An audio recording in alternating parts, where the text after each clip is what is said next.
The week after brunch, the first invoice arrived at their condo mailbox. Remaining balance venue. Someone had scribbled a smiley face next to the amount as if kindness could make numbers lighter. Claire texted me a photo of it, followed by, "Looks like they forgot we prepaid. Can you call them?" I watched the three-dot spool disappear, spool again. Then I typed for words, "Talk to your husband." No reply, just the quiet, the kind that thins the air. 2 days later, Daniel called me from an unknown number. The old performance voice was back, the one he used when he wanted something. "Brother, don't make this about egos," he said, as if we were teammates on a road trip and not two men who knew exactly what the other one was. "The kids are in a bind. Float them the balance and I'll." "You'll what?" I asked. He cleared his throat. "I'll square up when my construction bonus hits." 6 to 8 weeks. I let him hear me breathe. Not a sigh, just the shape of refusal. "The stage is yours," I said gently, and hung up before he could figure out whether that was an insult. Diane tried the softer route. She came over with muffins in a grocery store clamshell and nostalgia glowing on her face like a cheap candle. "Remember when Claire broke her wrist and you slept on the hospital chair?"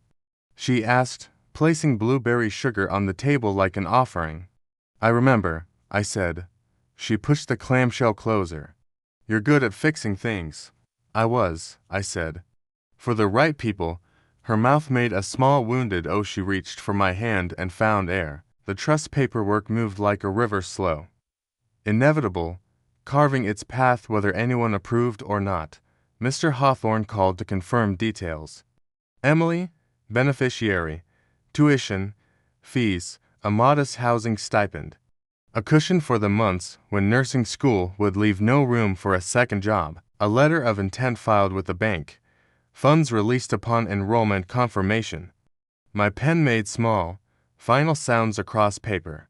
That night, Emily's mother posted a photo, not the glossy kind. Bad kitchen lighting, laminated placemats, Emily in scrubs with a coffee stain near the pocket, holding a folder like it might vanish if she blinked. Caption: "Some blessings come quiet.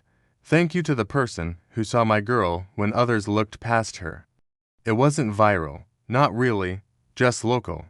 Teachers, old neighbors, the organist from the church Diane stopped attending. The comments stacked like a pile of folded towels, soft, ordinary, absolutely there. Diane saw it. She texted me an hour later, and for the first time in 15 years, there were no ellipses in her message. "You gave her our money." "I gave her my money," I wrote back. The part no one thanked. I set the phone face down and listened to the refrigerator hum a low, even sound, the kind of companion that never asks for applause. At the newlyweds and family cookout, Claire wore white again, not a dress, just a blouse that tried hard to glow. Brian flipped burgers with the same rhythm he used to refresh his fantasy football lineups. Someone had strung up fiddly fairy lights between the maple trees, and one bulb flickered like a nervous eye. Mortgage fell through. Aunt Marlene announced to anyone who'd listen, "Some paperwork delay." "It's not a delay," Brian snapped, then softened. "It's a misunderstanding." All afternoon, conversation orbited the only planet in the yard, money. I sat in a collapsible camping chair near the fence, sipping iced tea with a cracked cube floating like a small island. The heat pressed a palm to the back of my neck. Someone's Bluetooth speaker leaked country songs like stubborn sap. Daniel tried a smile in my direction, then thought better of it. Diane paced in small ovals, rehearsing lines I could read before she said them. Eventually she drifted toward me, plate in hand. The potato salad glistened with a sheen I couldn't quite trust. "Will you at least meet halfway?" she asked, voice low. "I did," I said. "For 15 years." Her lips trembled, not the theatrical kind, the human kind, the kind that happens when your story loses its narrator. Across the yard, Claire's laugh did a short, brittle thing and broke. "Brian," she hissed, just loud enough for everyone to pretend not to hear, "why didn't you check the account before we made the offer?" "Because your stepdad said He stopped, looked at me, corrected himself. Because Gary always handled it. The quiet that followed was a well. People stared into it and saw themselves. I stood. Enjoy the food, I said to no one in particular, and set my paper plate on the card table next to a bowl of chips that had collected more flies than compliments. Bills started stacking. Not crises at first nudges. Friendly reminder. Second notice. Final courtesy before collections. Diane forwarded them with subject lines like, "And can we talk today?" When I didn't answer, she changed tactics and copied the family group thread. That dragged cousins and in-laws into the theater. Their replies were a mix of sweaters over bare shoulders, warm, thin. Then came the phone call from the venue manager, a woman who spoke like a cashier counting change at the end of a shift. "We can't release the wedding album until the balance clears," she said. "It's policy." "I understand," I said. "Hold it as long as you need." A pause. I could feel her look through the line. "That's not the typical response." "Neither was the speech," I said. She inhaled through her nose. "Not judgment, exactly. Recognition. Have a good evening." "Sir." "Finally," I said, and meant it. Emily stopped by after her evening class. She stood in my doorway with her hair pulled back and a hospital smell soap and something sterile still clinging to her sleeves. "I didn't want to text this," she said, stepping inside, "but the trust covered the immunizations they said I needed before clinicals. I would have had to push the semester otherwise." I nodded. "Good." She stared at the baseboard like it might offer advice. "They're mad at you. They're angry with the absence of a resource," I said. "Not the person."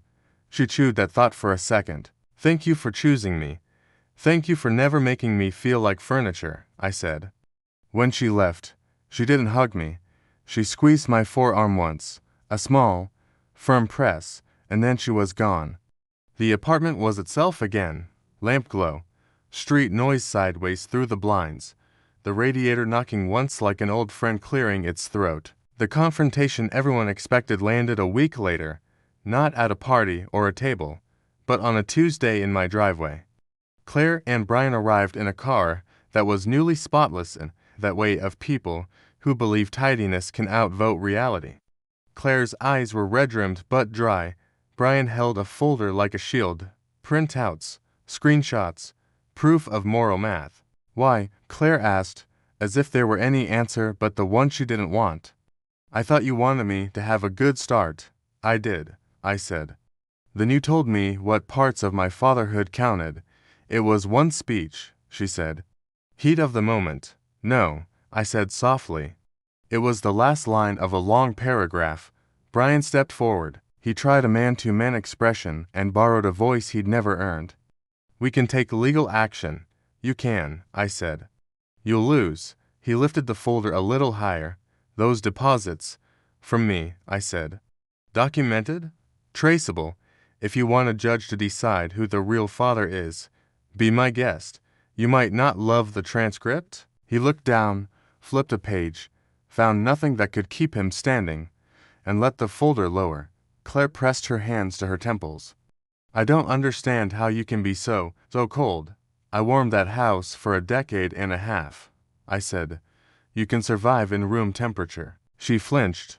I opened the door, held it, not a gesture of welcome, just space for them to leave without scraping against anything. "Where are we supposed to get the money?" she asked.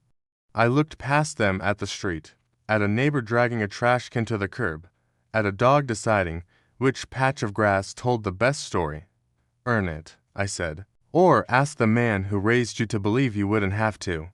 Something passed across her face then, not comprehension, not yet. Just the first shadow of it. They left without slamming the car doors. That was the worst part for them, I think. They couldn't make noise big enough to fill what I'd removed. Time did what it always does after a blast. Settled.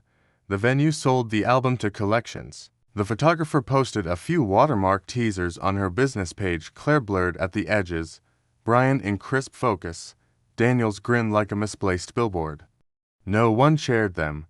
Diane took down the shadow box with Claire's kindergarten handprint from the hallway. I didn't see it happen. I just knew. Some acts are loud. Some are the sound of a nail leaving drywall. I changed out locks I'd never needed to change before. Transferred utilities that had sat comfortably on auto pay for years. The house didn't protest. Neither did I a week later. I moved to a smaller place with better light. The kind of place where silence was a feature, not a symptom. On moving day, I found the old wedding invitation under a stack of charger cables. Heavy cardstock, pressed gold, we invite you to share our joy. I held it a long time, then slid it back into the envelope and tucked it into a box labeled records.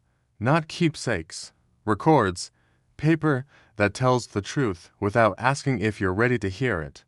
In October, Emily's mother posted again. A photo of a veterinary clinic's adoption board, paper hearts with animals' names, and a smaller one of Emily crouched next to a beagle wearing a cone.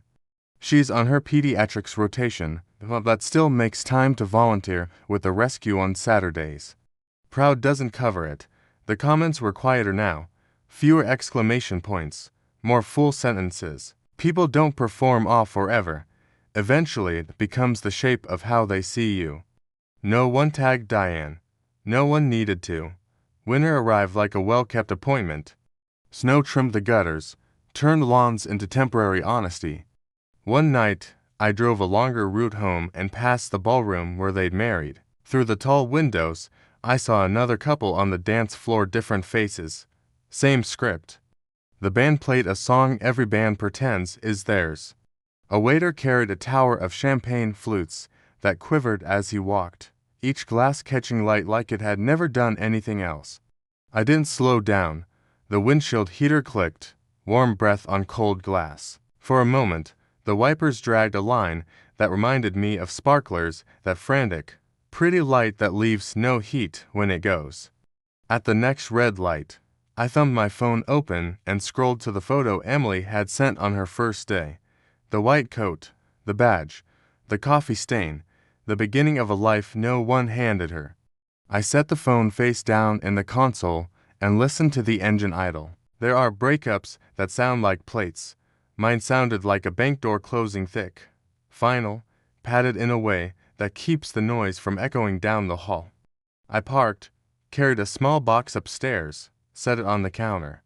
Inside, the metal cake topper C and B rescued from a cleanup bin the night the venue staff forgot I existed. I placed it in a drawer with spare screws and picture hooks. Not a trophy, a record. The radiator knocked twice. Somewhere outside, a plow scratched a slow line into the street. I poured a glass of water and stood at the window while the room found its own temperature around me. Sometimes the deepest power is the absence of your help. Sometimes the kindest thing you can do for yourself is to become a man who doesn't answer when the performance cues his entrance. I turned off the kitchen light. In the dark, the hum of the building rose, the elevator cable, the whisper of vents, the neighbors' laugh through two walls, and a decade of choices. All of it steady, all of it indifferent, the kind of sound you can sleep inside. And when I finally closed my eyes, I saw none of them. Not the ballroom, not the bouquet, not the man who bowed like credit could erase absence. What I saw was a white hallway that smelled like soap, and a quiet girl pushing a medicine cart, moving past doors with a gentleness that made the air polite. A future that didn't need me in it, because I had done my one perfect job. I slept, the kind that doesn't dream.